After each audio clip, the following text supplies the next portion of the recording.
মৃণালকে আমরা অনেক বছর ধরে চিনি এবং বহু আগে থেকেই জানতাম যে মৃণাল তার কাজের ফাঁকে ফাঁকে একটু একটু করে ছবি সংগ্রহ করে।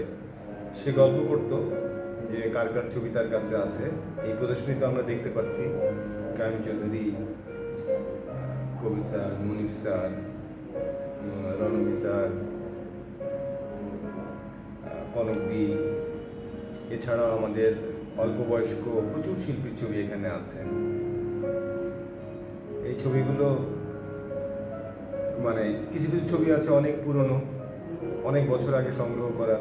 কিছু ছবি আছে এই এই এই কিছুদিন আগে সংগ্রহ করা। তো এরকমভাবে সরাসরি কোনো সংগ্রাহকের সাথে আমার তো ওইভাবে আগে ওরকম পরিচয় নাই যে মৃণালের মতো একজন সংগ্রাহক যে ছবি ফ্রেম করার পাশে এই যেমন আমার ছবি নিয়েছে। তারপরে মনি স্যারের বাসায় তো সবসময় আসে, স্যারকে কাজে সাহায্য করে, ফ্রেম করে দেয়, ক্যানভাস বানিয়ে দেয়। এরকম সব শিল্পীর সাথেই মৃণালের পরিচয় আছে।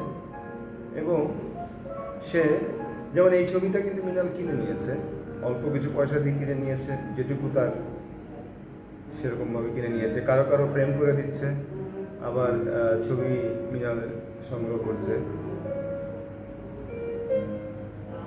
সো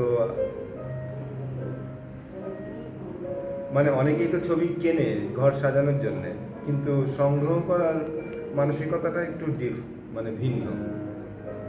মানে এই ছবিকে যত্ন করে রাখা, ছবি যেন নষ্ট না হয়।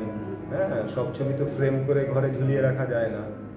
হ্যাঁ, একজন সংগ্রাহক যেভাবে ছবি সংগ্রহ করে, মৃণালের ভিতরে সেই উৎসাহ এবং সেই রকম প্রফেশনালদের মতো করে সংগ্রহ করার ইচ্ছেটা তার মধ্যে আছে।